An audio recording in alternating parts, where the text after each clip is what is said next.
you are actually, you're closer to God, let's put it that way. And those little patterns of light, little pixels of light that you see are actually spiritual light. You're actually observing spiritual light in your mind. And that spiritual light is good for you, good for your soul, good for your body, good for your mind. Okay? And the light is always there, but it's nice to see it's there. And nice, so you find peace apart from your rabid imagination. Peace apart from the corruption that's got in. Peace apart from, peace for your soul. Okay? And you go out in the world, and you carry a little bit of that peace with you. A little bit of that awareness. Now you're walking in God's light. Your soul is actually closer to God. You walk in God's light. And it helps you to go out in the world like an observer, like a tourist, and just see things. So you begin to not make judgments. See, before you would always leap to judgment, leap into the mind, leap into your thoughts, and make a judgment. See, now you just stand back and observe. And now you'll notice that things don't have the same hold on you anymore that they used to. You begin to notice that you develop the ability to stand back. You practice it when you do the little meditation. And you begin to notice that you take it with, that ability with you. Once you find it, it's yours. That's the way to be still.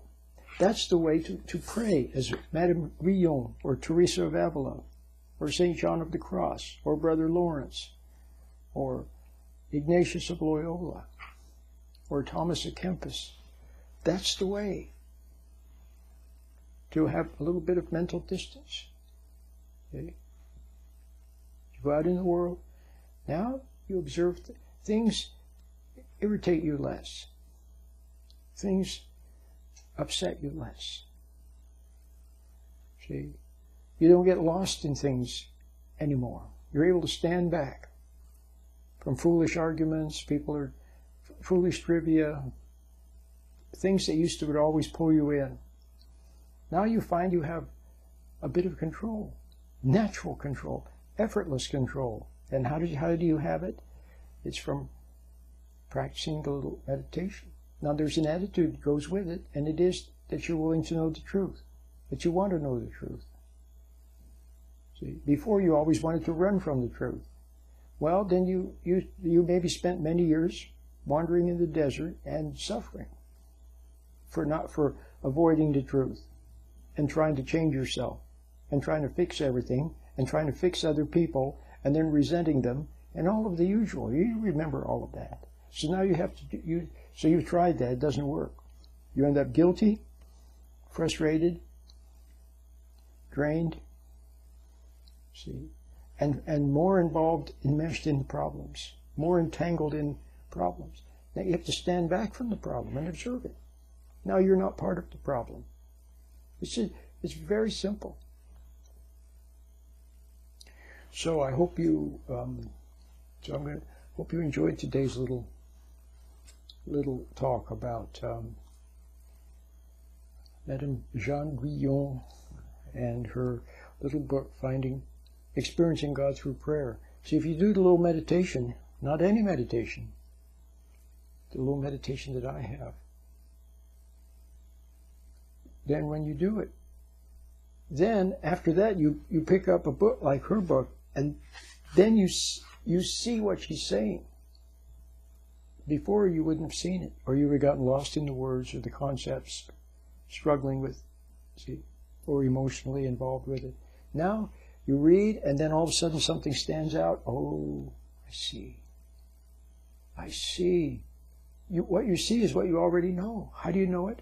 You know it within, because God's light. You see it in God's light. See? When you see that one thing, well, that's enough. You close up the book. See? You don't need to get lost in study anymore. It makes your head feel thick.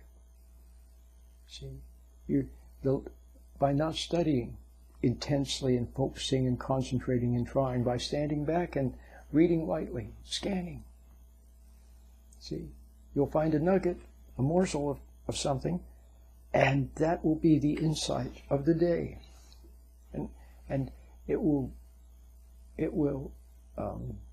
you will grasp more in that one insight, that lightning flash of insight. You will see more than you would in 100 years of reading 1,000 books.